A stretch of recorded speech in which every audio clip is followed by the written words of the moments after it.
Vamos então ao nosso quinto módulo, o módulo de ações, uma das mais queridas do pessoal, dos investidores.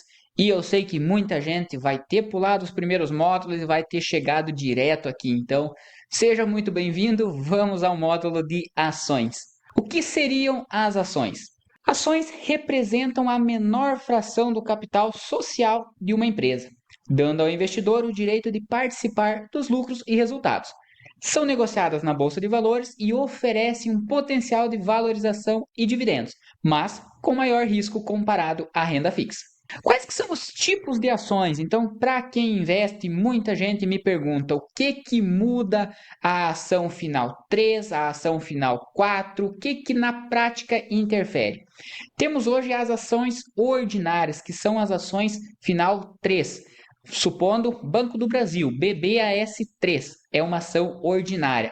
Ela garante o direito a voto em assembleias. Então, lá nas assembleias gerais, quando a administração, junto com os sócios da empresa, das ações, irão votar em determinado assunto, as ações ordinárias, ou seja, as ações finais 3, dão direito a você, investidor, votar nessas assembleias. Basicamente, quem tem poucas ações, como a maioria de nós, esse voto será insignificante, mas é um poder que a ação, o ticket no caso final 3, proporciona. As ações preferenciais, que são aquelas com final 4, por exemplo, ITUB 4, SAPR 4, elas são ações preferenciais.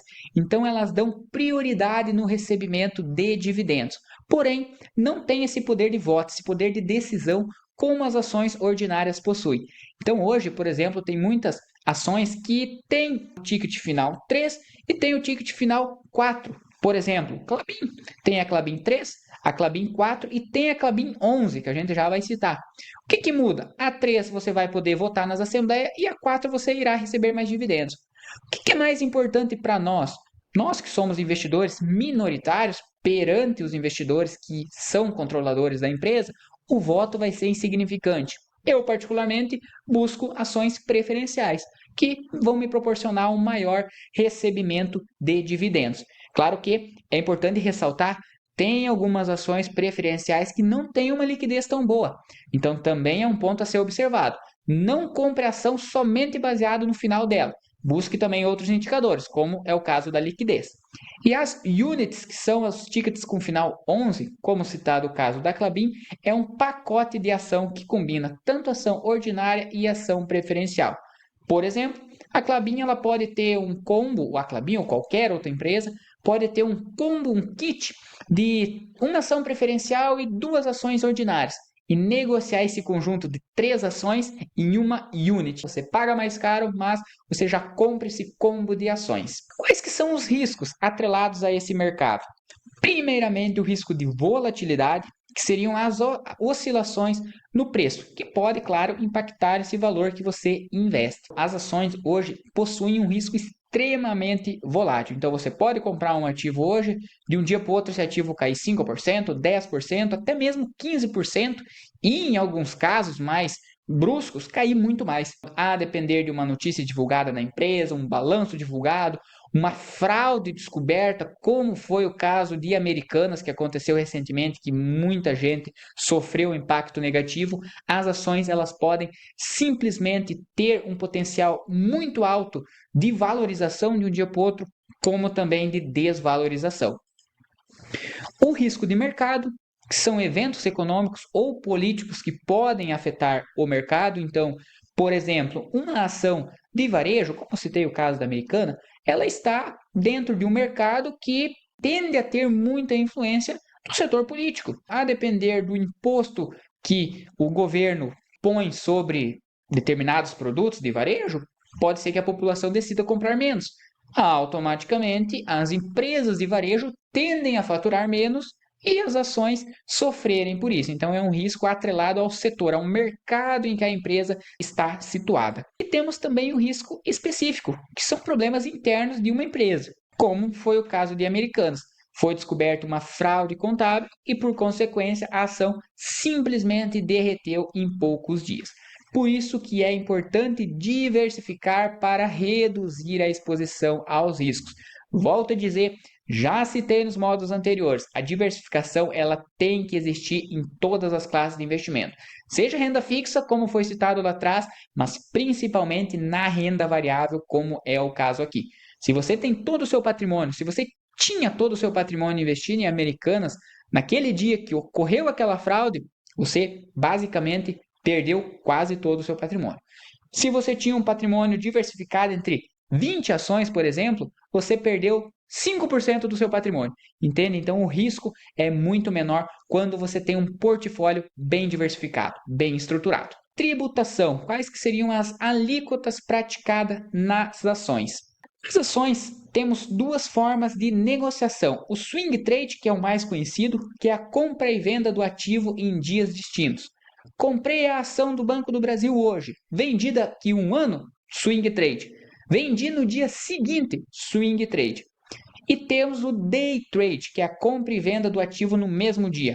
Comprei Banco do Brasil de manhã, às 11 da manhã, às 5 horas da tarde, vendi. É considerado como day trade. A alíquota é distinta nesse caso. Então, no swing trade, você tem uma alíquota praticada de 15% sobre o lucro auferido e o pagamento deve ser efetuado pelo investidor até o final do mês seguinte, via DARF. Então você entra lá no site da Receita, gera um DARF, coloca o valorzinho lá que você vendeu, a quantidade de lucro que você tem, gera o boletinho, até o final do mês seguinte o da operação, você tem que pagar esse imposto. Alíquota fixa de 15% sobre o lucro. Muito importante, temos uma regra somente nas ações que para vendas mensais abaixo de 20 mil reais é isento de imposto de renda. Mas vale destacar, é somente vendas abaixo de 20 mil reais de vendas, não de lucro. Então, se você vendeu 20.100 reais de ações, paga 15% de IR sobre todo o lucro que você oferiu. Vendeu para 19 mil, não paga IR. Tendo lucro ou tendo prejuízo, você não paga nada de IR quando vende abaixo de 20 mil no mês. E o day trade, como citado, não possui isenção para vendas abaixo de 20 mil e você tributa uma alíquota de 20% sobre o lucro oferido. Então, é uma alíquota maior comparado ao swing trade. Comprei de manhã, vendi à tarde, tive lucro, gero o boleto da mesma forma, paga até o final do mês seguinte com uma alíquota de 20% sobre o lucro auferido, sem a isenção para vendas abaixo de 20 mil. Comprei para R$10 e vendi a ação por 12 no final do dia, tem que gerar o DARF e pagar 20% sobre os R$2 de lucro. Chegando na parte de proventos, algo que a maioria do pessoal busca, a maioria dos investidores busca aí na renda, a famosa renda passiva, né, os dividendos. Então, os dividendos são a parte do lucro líquido que uma empresa distribui aos seus acionistas, geralmente de forma trimestral, semestral ou anual. Claro que, vale ressaltar, tem empresa que paga todo mês, tem empresa que paga a cada 3 meses, depois a cada 6 meses, então não tem uma regra padrão. Mas o mais comum é de forma trimestral e semestral, principalmente. São em forma de remuneração pelo capital investido, incentivando, claro, os investidores a manterem suas ações. Como que funciona a tributação dos dividendos? São isentos de imposto de renda. Por exemplo, comprei uma ação do Banco do Brasil. Se eu vender ela acima de 20 mil, eu vou pagar imposto de renda. Se eu manter ela e eu receber o dividendo que a empresa vai distribuir, uma parcela do lucro que ela oferiu, eu vou ser isento. Por isso que a intenção de um investidor comprar uma ação de dividendos, ela tende a ser atrativa para o longo prazo, porque ele tem esse benefício de isenção fiscal. Então, hoje os dividendos, independente do valor, eles são isentos de imposto de renda, uma forma excelente de você compor a sua renda mensal, a sua renda anual, através das ações, sem ter a necessidade de vender propriamente os ativos. Então, quais que são os benefícios? Como citado, proporciona um fluxo de renda passiva, indica que a empresa tem uma saúde financeira para distribuir lucros. Claro que uma empresa que está apresentando prejuízo ou que não está tendo crescimento no seu lucro, não vai distribuir proventos aos seus acionistas. Então, se a empresa que você investe ela está tendo um pagamento de proventos, tem um histórico de distribuir dividendos aos seus acionistas, quer dizer que a empresa está em um bom momento na sua saúde financeira. Isso prova que é uma empresa madura, como atualmente a gente tem no setor de bancos, energias, saneamento, setores aí de mineração, seguradoras, muitos setores sólidos, setores perenes que a maioria das ações desses setores costumam pagar dividendos, tem um bom histórico de distribuição de lucros aos seus acionistas. Quais que seriam então as desvantagens? Empresas que distribuem muitos dividendos podem reinvestir menos do crescimento do negócio. Claro, se a empresa tem um resultado positivo, ela pode distribuir parte desse resultado para o acionista e outra parte ela reinvestir no seu próprio crescimento. Então, uma empresa que ela paga muito dividendo quer dizer que ela não está investindo no seu próprio crescimento. Tende a ser positivo no curto prazo, claro, para o acionista que estará recebendo esse dividendo isento de imposto de renda, só que ao mesmo tempo causa um ponto de atenção. Por que a empresa não está investindo no seu próprio crescimento sustentável para o longo prazo? É um ponto de atenção que vale sempre a gente analisar.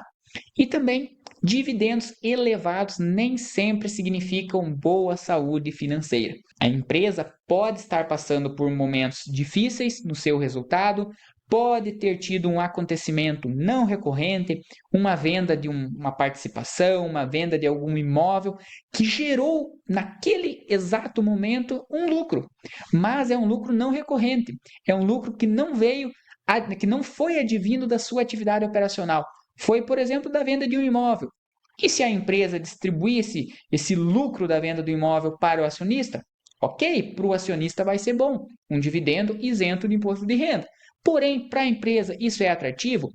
Ela não gerou um resultado operacional atrativo, vendeu um determinado bem, né? Então o seu patrimônio em tese diminuiu somente para distribuir dividendos. Nem sempre dividendos elevados tendem a ser positivos. Vale a pena a gente buscar mais a fundo se você vê determinada ação, determinado ativo pagando um número absurdo de dividendos ou fora do comum, vale a pena dar uma pesquisada mais a fundo para ver se realmente isso está coerente com a saúde financeira da empresa.